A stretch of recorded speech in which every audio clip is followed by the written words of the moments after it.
This episode of Hero Club is supported by our good friends over at Mage Hand Press. Check them out at magehandpress.com and buy their High Seas supplement for Dungeons & Dragons 5th edition to Shanghai your own group of adventurers. If you like Hero Club, remember to rate and review on your preferred platform and tell your friends. Welcome to Hero Club.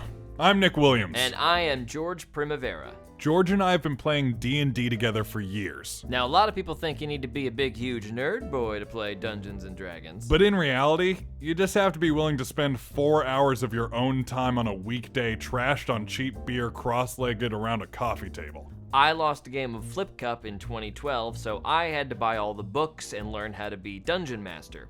My dad was disappointed. Yeah, he was. But after a game or two, we realized that it's actually a really fun and effective way to tell an awesome story. Yeah, it's like long-form improv, but you kill more people. Here's what you need to know. George creates a world and the framework for a cool story. And the players, like Nick, create characters beforehand, all with special abilities, sometimes magical, sometimes not, and they adventure through the story as best they can, trying not to die. We, the players, roll dice to see if our improvised actions fail or succeed, trying to beat a number in George's head that he promises he doesn't change at will. But at the table, I am God, my game, my rules. Okay, so it's as nerdy as you thought. You know what? Just off, man. Whoa, right off, all right, okay? Nick, maybe don't tell everybody to F off. And it's not that nerdy. I mean, we get rid of all that stupid math, and we add music and sound effects and stuff like that, so, you know, it's cool. Anyway, these stories do follow a linear plot, so if you want to know what's going on, start at the beginning of any season you like and have fun with it. Without further ado, welcome to Hero Club! Yeah! So, there they were, Drake Muldoon and his loyal crew, face to face with the Archpriest of Soul City, Ezra, the magician-hunting madman. A more dastardly avian there never was, and he had got the drop on old Vivian Stoker something awful. Now the Buccaneers found themselves in something of a pickle. How to get out of the Treasury Department alive and free, and further than that, how to escape from Gilford in one piece. Drake, Bastion, Lilia, and Beatrix feel their adrenaline spike as Ezra picks up the unconscious Vivian by the back of his neck and walks to the exit. Just as they're about to retaliate, hands already moving towards weapons, Ezra's eyes glow white, and he grasps his necklace. There's a burst of energy, a blue shockwave, and then absolute silence, as time seems to freeze. Mock, Thorn, Scab, take care of this quickly, please. Lazily lifting his arm, Beatrix goes sailing back into the hall from the entrance as Ezra passes her, exiting the Treasury building as his war priests begin to shirk their purple vestments to reveal thick chain armor and wickedly sharp weapons, each with a belt of tightly bound scrolls. When the door slams behind Ezra, time resumes and all hell breaks loose. Fellows, time to arm ourselves against arrest. And Drake unsheathes his cutlass and lunges for Scab. What ho! 26. Hit. 7 damage. The blade slashes into Scab's chest, and the vulture backs up a step or two. Bastion bounds forward, joining his captain, and takes a strike at all 3 avians. 21. Hit. 24. 28. 3 big hits. 13 points of damage to Scab. 11 points of damage to Mock. 7 points of damage to Thorn. Bastion has hit the vulture so hard that he begins to cradle his head in his beak. Some bizarre nerve pain begins to rack his body, and Scab is incapacitated. Bastion takes up a defensive stance. Beatrix notices the vulture clutching his head, so she reaches behind her back and pulls out a blunderbuss. That's way too big for her. She takes aim and fires. 22. Hit. Roll your damage. 15. The impact takes Scab right off of his feet, and he slams into the ground prone. Thorn, a woodpecker, reaches behind her back and pulls out a massive spiked club, hoisting it over her head and bringing it down in an overhead swing. However, the club is far too clumsy to hit the quick and dainty Bastion, and it slams into the ground uselessly. Mock, a duck, takes out a small cylinder, presses a button, and it is revealed to be a retractable halberd. He readies it and plunges it towards Drake's midsection. Good things come in small packages. 22 to hit, and Drake takes 14 piercing damage. Oh! Oh, I guess we're fighting now. And Lilia slowly raises up her monkey paws and gazes at the three birds, eye patch glowing, as she casts fairy fire at them. As she does so, each bird is outlined in a mysterious green light. Each avian wreathed in the green light, as they move, seem to leave a bit of a trail behind them, like an afterimage. This makes their movements very predictable for the rest of the party. Beatrix, you're doing great for your first pirate fight. Just remember to relax and have fun. You never know what kind of friends you'll make. A warm feeling of inspiration overcomes Beatrix after Lilia's compliment. Well, I couldn't agree more about the small package. And Drake dances around the duck, bringing the cutlass down in a hard swing at the bird's shoulder. 25. Hit. 30 damage. Feathers go flying as Mock reels back. Bastion continues his beatdown of the prone vulture. 17. Hit. 21. Hit. 20 damage on Scab. Wait. Bastion's trunk twists around to punch Thorn in the face. 23. Hit. 7 damage. Beatrix, feeling confident, quickly loads the blunderbuss and aims for Mock. 20. That is a hit. 14 damage. Suck a roach, duck! Thorn, realizing that the club is not going to work out for her, drops it to the ground, takes out a scroll, and unfurls it with the text facing the party. Suddenly, there's an inward suction of energy, and a blast of fire shoots out towards Beatrix and Lilia. Both of you make a dexterity saving throw. 13. 18. Beatrix takes the full brunt of the blast. She shoots backward into the golden coral that makes up the bank's cages. Lilia, diving out of the way just in time, suffers a burn to her left leg. Beatrix takes 26 damage, while Lilia takes 13. Mock, following suit, also drops his weapons, unfurls a scroll, Leviosus Benedictu. and a bolt of chain lightning fires outward. This time, towards Drake and Bastion. Both of you make a dexterity save. 14. 28. Bastion, leaping into the air, avoids the chain lightning, and despite Drake Muldoon's quick maneuvers, the electricity rocks his furry body. He takes 13 damage. Lilia, concerned for Beatrix, goes over and lays her hands on her. Oh, I'm sorry about that. Your fur still looks nice, though. It's only that bit that's black and gone. And casts Cure Wounds, healing her 7 hit points.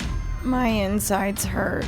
Scab, pulling out a big silver dagger, whispers to himself, and his wrist becomes cloaked in a dark shadow.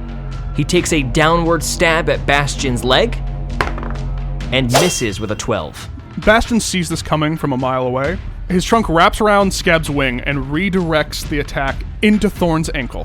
As Scab stabs Thorn, there's a pulsating from the knife, and energy visibly drains from Thorn's body and into Scab. Scab's wounds begin to heal up, while Thorn becomes gaunt. Oh no, I'm sorry, Thorn. Thorn takes 14 damage, while Scab heals 14 health. Seizing the opportunity with Scab's botched attack, Drake slashes down at the prone vulture. 27. 28 damage. Bastion attempts to beat Scab into submission. That life is not meant for you. 19. That is a hit. Roll your damage. 12 points of damage.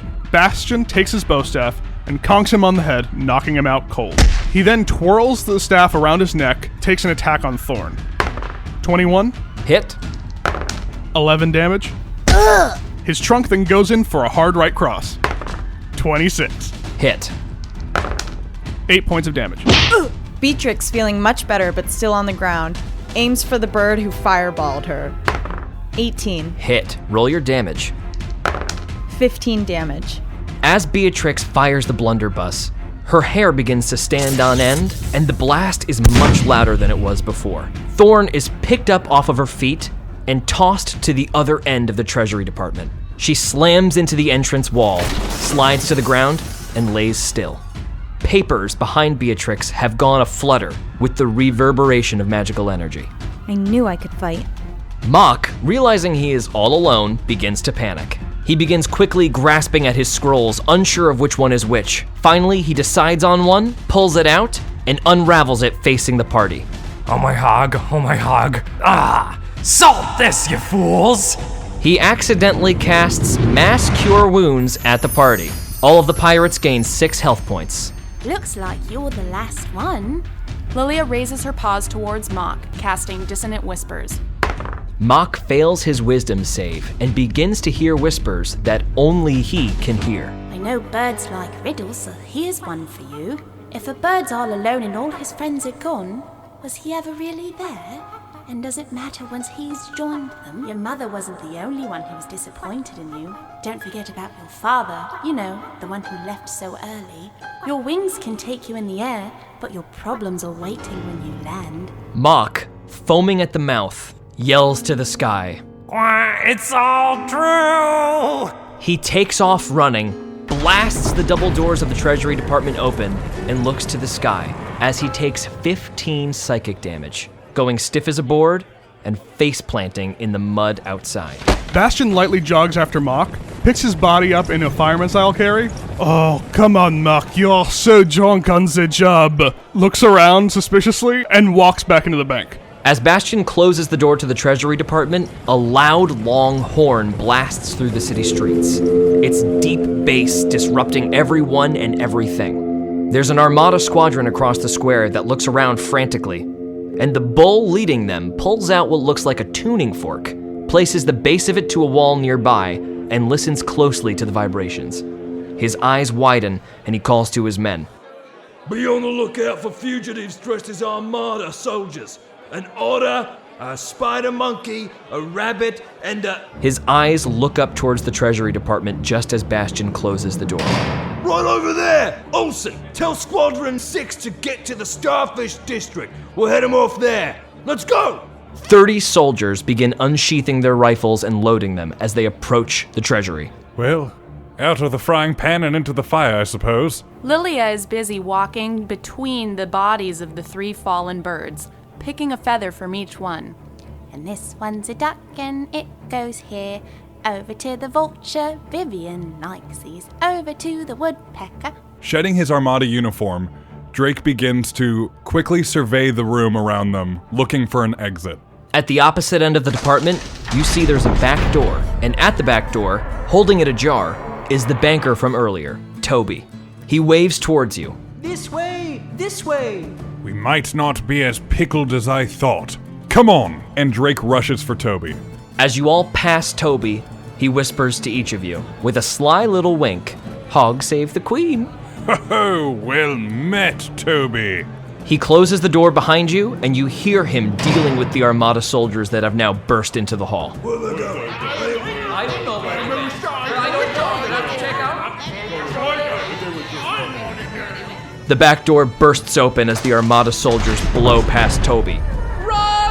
Drake is in a full sprint, diving through crowds of people on the street, making his way for the harbor. Bastion follows suit, trying not to drop any scrolls that he has gathered from the war priests. Lilia, holding 3 feathers in her left hand and a sack of coins taken out of one of the tills in the other, is happily following Bastion and Muldoon, a slight skip in her step. Beatrix holds her arm, that's now left furless from the fireball. The pirates sprint through the city streets, dodging groups of people, and eventually they see the Armada squadron burst out from the alley and give chase.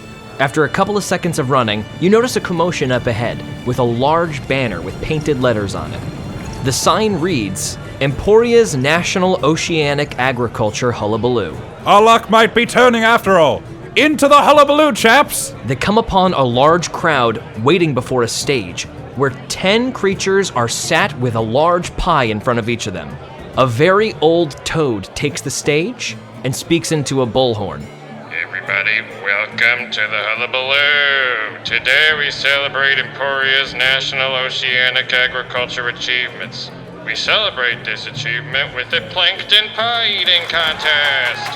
Who will unseat Danny the Bull from last year, our champion? Now remember the rules. No using your hands, hooves, or paws. On my mark. 1, 2. As Drake weaves through the crowd, he begins to nick little items of clothing off of people and put them on himself, making a very odd patchwork disguise. Take that there. Thank you very much, sir. Oh, Hey, and the hat, too. That's mine. Not anymore. Everybody, make an acrobatics check to clear the stage. 19. 19. 22. 18. All 4 very quickly vault over the stage, disturbing the pie-eating contest and overturning tables as you go. Wait, hey, don't do that. Sorry. Happy hullabaloo. Just on the other side of the stage is the entrance to the farmer's market that makes up the majority of the hullabaloo. Rows and rows of shops showcasing different mollusks and other shellfish caught from the sea, all resting on little bits of ice, while a one-man band musician plays in the background. While running, Bastion has picked up a random scroll and is trying to read it and holds it out to Lilia. Lilia, you do magic. Do you know what this does? Lilia, make an arcana check. 8. Nope. Well, not that one. Try another. Okay. As they're running, Bastion keeps pulling out scrolls and just asking Lilia, do you know what this does? Every time, Lilia responds with a negative. How about this one? This one looks nice. I think that's the language you speak. Lilia, this one has a picture. Does that help? Oh, it's a nice one. I like that picture. Lilia, this one. Oh, that one might be a joke scroll from Brickton. Read the one about the old pig crossing the road. The Armada squadron behind you has finally cleared the pie-eating contest and has reached the entrance of the farmer's market. As you are moving through the farmer's market, you see another squadron at the opposite end, presumably looking for you. Bastion, don't take this the wrong way, but you're the most noticeable out of all of us. I don't mean anything mean by it, but I think this might help. And as she pats him on the shoulder, she casts greater invisibility on him, rendering him invisible. Bastion disappears. Now get back to the boat and be quick about it. Don't shop for anything. Not even the nice mussels we saw back there. Nothing. Go, Bastion. Tell Churchill. All right. Like the wind. Bastion runs as fast as he can down a side street, in the direction of the docks. So assumes the rest of the party, because they can't see him. At that exact moment, the leader of the Armada squadron behind you, the Bull, looks forward and notices Lilia and waves his squadron on. We're a bit more noticeable as a crew. I say we split up. Interrupting Drake, a manhole cover pops up out of the ground, just next to you. And out pokes a small mole wearing a delicate pair of spectacles. Hello there, friends. Sorry, I do not have any crowns for you, Mole. No, you're the ones running from the Blackjacks, aren't ya? Maybe. My name's Binky McTavish. I've been sent here to get ya. Come on! He pushes the manhole cover aside and disappears into the hole. You hear his echoing voice call back to you. Hurry now! Drake rolls an insight check to see if the mole is tricking them. 15. Seems very genuine. All right, you heard the mole. And Drake dives down the hole. Ooh, this is my favorite part. And Lilia follows. Beatrix grabs a sun hat before she jumps down the hole. I'll take that. My hat. And she pulls the lid back over the manhole. Both squadrons meet in the middle, right where the party was standing. Where'd they go? Cutting back to Bastion, who is now invisible, sprinting on City Street, well clear of the Armada by now, suddenly becomes visible again. He sees a sign above him that reads The Algae District, and finds the bar that Edgar Churchill told you about before you departed the boat. Bastion enters the bar to meet Edgar. Edgar looks up from his many papers as he's sitting at a stool at the bar. Ah, Mr. Lagrange, you're a bit early. Edgar, we are assaulted. The Armada is after us. They knew who we are. Vivian is nowhere to be found. I was invisible until now. Here are a bunch of scrolls. We need to go. I do not know what to say. We need to get back to the ship right now, and we need to get our captain back. Edgar Churchill reaches into his shirt, pulls out a whistle, and blows it. Instantly, 30 people stand up in the bar, all members of the Old Wives' Tale crew. It's possible they're at our ship already. Gentlemen, ladies, let's go take back our ship. As the rest of the party reaches the bottom of the sewer, Binky holds up his little mole paw, gives it a couple of seconds. All right, I don't think they saw us. Follow me. And he takes off down the sewer. Drake leads the other two down, following him. I've always liked sewers, There's something dark and mysterious about them, almost like you could do anything. Oh, yeah. A couple of my brothers were born in a sewer. That's incredible! What a coincidence! I was born in this sewer! Where? This rock? No, not quite. What about that rock? Nope, it's way... This one? No, it's farther down the sewer. What about that one way over there with the shiny bit on it? Well, you're a bit closer than you were before, but still wrong. Come on, I'll show you the room. You're going to show us the room where you were born? Well, that's not really why we're going... I think we're getting lost in the guff here. I just want to introduce you to Mordecai. Mordecai? You'll see. Drake leans back and says, "Keep your wits about you." I always do. Binky continues to wave you on as you go through winding tunnels, down stone staircases, and past rushing waterfalls of fecal matter. The smell is unbearable, but eventually, just off the catwalk to one such river of guff, there is a large steel-slatted door that feels very out of place. It's just in here! Binky gives a rap on the steel door. There's a voice that calls from within. Hello?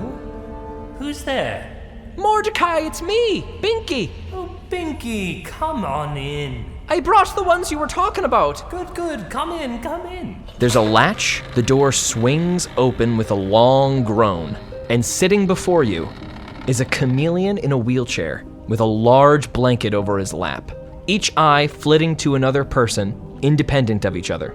Mordecai Sameskin wears red-colored sunglasses. He has a large tangle of gold and silver necklaces, each with an array of vibrantly colored gemstones around his neck. He also has a nose ring that connects to his ear, and he is missing both his legs, seated on a red velvet pillow. Wonderful to meet you in the flesh. I was watching you. Well, you seem to have us at a disadvantage. You seem to know so much about us, and I know so little about you. Binky waves you inside the room. Why don't we go in here? There's no sound that'll escape the steel door. I know that sounds ominous, but we're just trying to run away from the Armada. We can't give away our position here. And that we have in common. And Drake steps into the room. Binky waves on Beatrix and Lilia as well, and closes the steel door behind them. The room is relatively warmly furnished. Several cots are set up in the corner. A little fire burns under a dark black pipe that extends through the ceiling, sort of a makeshift fireplace and chimney. An old cast iron skillet and a spatula sit next to it as well. Binky immediately takes a seat in a large plush beanbag chair, which has a hole in the side. As he plops back down into it, several dead beetle carapaces leak out onto the floor. Mordecai rolls his wheelchair backwards and breathes a long sigh. So you found Ezra? Yes, real bit of nasty work. Took our friend Vivian. Beatrix's eyes go wide. He was gonna kill us. He took your friend, did he? Well, fair warning. I wouldn't go out running after him without a plan. Ezra is an old friend. Sort of. Did you practice magic together? What a loaded question. Well, you remember the Great Purge, yes? You are all still quite young, if even born yet, but at the behest of the Crown, the war priests of Soul City went around Emporia, arresting those who were seen or even just rumored to be using magic. Thousands were burned at the stake for the crime of being a magician. Those that could prove they were loyal to the Crown were forced to live at a monastery in Soul City and trained to use healing magic. I was among those chosen few. I took my training seriously. My father was accused, convicted, and murdered during the Great Purge, and I was determined to get him back. Back from the grave. I told my plan to no one, and for years harbored away ancient texts and forbidden tomes found in heavily guarded libraries in restricted wings of the monastery. I can camouflage myself, you see. And I learned a great deal. During his story, Lilia begins to nervously rub her two paws together. I've always heard stories of the Great Purge, but to actually live through it, that must have been terrifying. After many years, I reached a point in my research when I realized I would not be able to do this alone. the power I required would be too great. And that's when I met Ezra. He was as daring as I was in all of our lessons when we had studied at the monastery together. He was incredibly intelligent, but I missed something, a deep cold in his soul. I entrusted him with everything, and as he fed my desires and ambitions with praise and collaboration, he was silently absorbing everything. We only attempted the ritual once. It was a failure, an utter failure. We were able to reanimate a body, but, well, it was just a puppet on invisible strings, not a true resurrection. But where I was discouraged, Ezra was frothing at the beak. He left in a rush. I assumed he was upset, it had gone poorly. He disappeared for a time, and I lost my partner. So I gave up. And then he returned in a purple cloak emblazoned with the insignia of Soul City. And the first thing he did was try to have me burned. I fled, of course, but he got his licks in. Mordecai quickly yanks back the blanket over where his legs should be, revealing 2 swollen stumps. Normally they would grow back, but he hit me with something I haven't seen before. Any time I try to heal it, it burns too severely for me to continue. Well, any enemy of my enemy is my friend. And Drake holds up his hook hand. We've all taken our licks for the crown, and with a little bow says, Captain Drake Muldoon, of the Old Wives' Tale. At your service, sir. It is indeed wonderful to make your acquaintance, sir. With me here are 2 of our finest magicians themselves. I'm Lilia Randazzo, and it's very nice to meet you. There's always something about other magicians. Beatrix Bongo, and she bows while putting her arm out now with a little more pride. Are you 2 magicians too? Lilia gestures down at her paw and opens it, revealing a tiny Binky McTavish strolling back and forth across her palm. You tell me. And Lilia winks, though she's wearing an eye patch, so it just looked like she blinked at him. Wow, that's me! And what about you? What can you do? Well, I don't know. And Beatrix looks down. She can do all sorts of things. She's made things levitate. She shot a bird across the room. She also made our captain float. And then there were the glasses levitating and the pen. Oh, you remember that big statue? It was so big. Like, I'm going to say maybe 30 of you could have fit across it. So you're a telekinetic. Wow! Oh, no, she can eat bugs just fine. No. A telekinetic. You can move stuff with your mind. Well, sometimes, but I don't have much control over it. Oh, I didn't have any control over my abilities either till I met Mordecai. I would be happy to assist you in gaining prowess over your abilities. He helped me more than I can say. I was just a wee little mole roaming around the streets, nothing much to do, but I know that I could smell stuff other people couldn't. Stuff that's a little less obvious than you think, like intentions and thoughts. For example, think of a number between 1 and 10. Okay. 8. That's right. And you're thinking of apples. You do know I said number, right? Well, that is quite impressive, my young friend. We have rather more pressing issues to attend to at the moment. Ah, yes, your friend. I believe Ezra intends to use him as an experiment. I know him rather well by now, and I think his next logical step after gathering more knowledge would be to raise a being with a magical connection. A more tangible arcane spirit, you see. I think he will kill your friend, and then try to bring him back. Mordecai knows what he's talking about. We've been watching Ezra and the 4 of you when you were here. Say, where's the elephant? Cutting back to Bastian and Edgar Churchill. They have reached the Old Wives' Tale. Luckily, the deck was still completely empty. Edgar's bribes seem to have paid off. Edgar looks to Bastian for their next move. So, you say they've taken Mr. Stoker. What should our next move be? Edgar, help me. You know I am not the decision maker. That is the captain. Bastian, Muldoon is not here. You are acting captain. All right. The Armada is swarming Gilford. We do not know where Muldoon is, and Vivian is nowhere to be found. Vivian is strong. He will not turn on us. There's no kind of torture that Vivian does not dealt out to anyone, so I figure that no kind of torture that Vivian cannot endure. We will find him, Edgar. The first thing we should do is find the captain. I cannot believe I am about to say this, Edgar, but we need to do it quietly, and we need to do it without attracting any attention. I'm going to send the penguins into Gilford. You're mad. They do not look or act like pirates. They look and act like citizens of Gilford. Edgar, Yes? tell me I'm doing the right thing, even if you lie to me. You're doing the right thing. Thank you.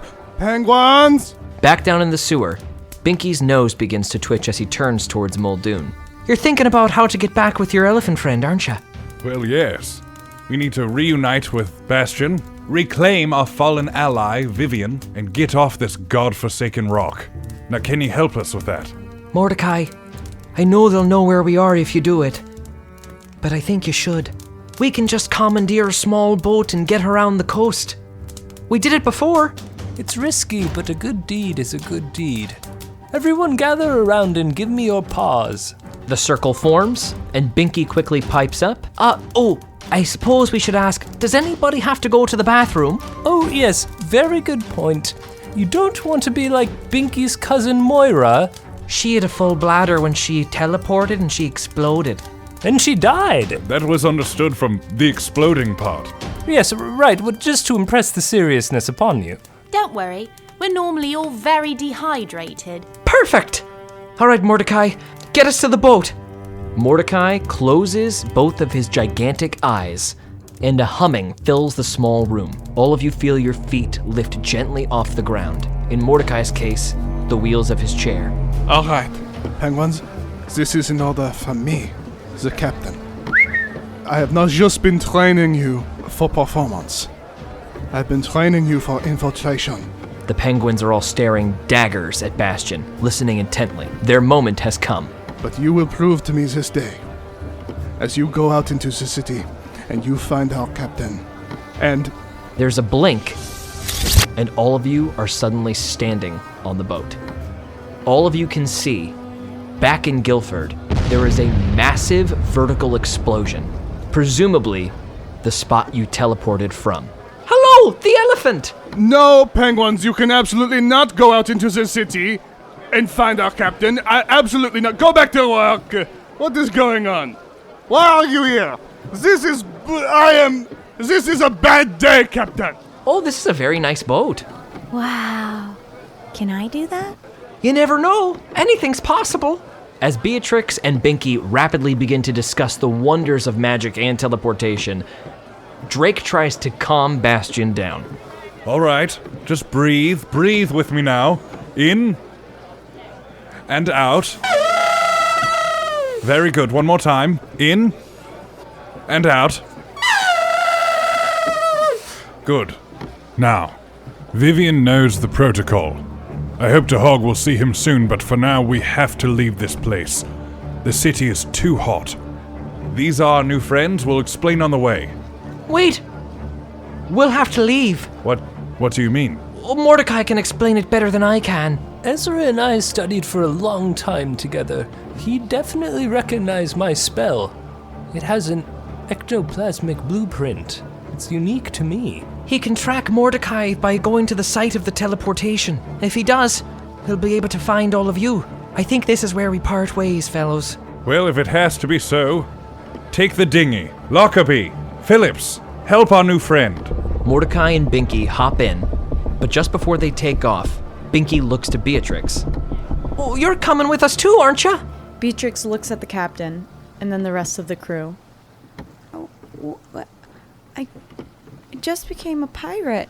Oh, well, if you want to be a pirate, I understand. I just thought you wanted to learn how to use all the telekinesis and all that. Mordecai here could show you how. It's true. I know a place where every young magician learns to hone their own skills and truly step into what they were born to do. It's deep in the Red Spine, those mountains. The Armada never goes there. The choice is yours, young Bongo, but you'll always have a spot in our crew. As Muldoon speaks to Beatrix, another alarm goes up in Gilford, loud enough to be heard from the docks.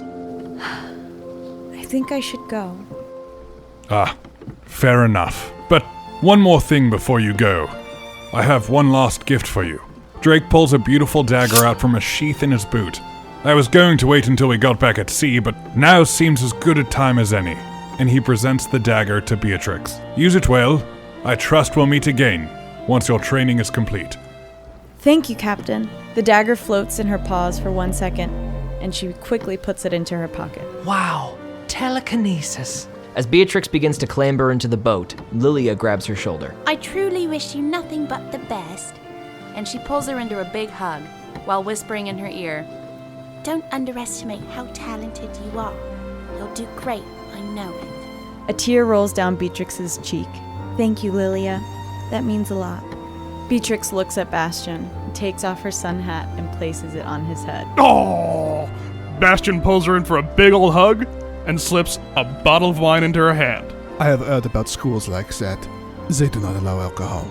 Cherish this. Cherish it. The dinghy begins to lower. All right, men. Hoist the mainsail. Let's put Gilford behind us. You are the captain, quickly now. We're down 2 magicians. Let's go find a way to get one back. As 2 of Drake's men go to hand Mordecai 2 oars, he kindly refuses, saying, Oh, thank you very much, but I won't be requiring those. I still know a trick or two. He casts a spell and the dinghy takes off as if with a motor and speeds along the ocean. As it approaches the horizon line, there is a massive explosion of water, and then the dinghy is gone. Mordecai has teleported the dinghy away, to safety. As the dinghy is gone, though, and the old wives' tale is rapidly turning tail and fleeing Gilford, a little metal scarab lands on the deck. It's mechanical in nature and crawls up to Drake Muldoon's leg. Ugh, a bug. And Drake stomps the scarab. When Drake lifts his boot to see the carnage, the scarab is still intact and flies up to Drake's face, and Mordecai's voice comes from it. If you ever need help, speak into this scarab and send it flying. Help will find you wherever you may be. Far, far away, as the dinghy rests on a dusty hilltop deep in the Red Spine, the mountain range in the center of Emporia, Beatrix whispers to herself. Captain Beatrix Bongo. She throws the knife up and down, catching it playfully. A real pirate. I set upon the ship at dawn, I wouldn't dare be late. Abilities were checked to see if I could pull my weight. For my first meal, a lemon peel, the best I ever ate. The grand old ship began the trip, our fortune we were making. Silver, copper, platinum, gold, I seek the things that can't be sold. The skies were black, the planks... This has been a Hero Club production, produced by Nick Williams and George Primavera, with associate producers Marty Abbey Schneider and Dylan McCullum. Voice acting by George Primavera, Nick Williams, Hannah Fagerbaki, Dylan McCullum, Marty Abbey Schneider, Natasha Krause, and Zach Carlson. Theme song written by Matthew McCullum and performed by Hannah Fagerbaki. Special thanks to Kevin McLeod and Ben Doyle for their incredible music, Mage Hand Press for their genius D&D 5th edition homebrew, and Marty Abbey Schneider for his amazing artwork. Thanks for listening, and welcome to the club. I'll count me blessed if I ne'er rest till this world I subdue. In every cove's a treasure trove. It's all for the taking. Silver, copper, platinum, gold, I seek the things that can't be sold. I seek the things that can't be sold. It was not the most fun time to be alive. and he motions to his legs. 3 stars. I'll put 2 that. thumbs way Okay, down. Okay.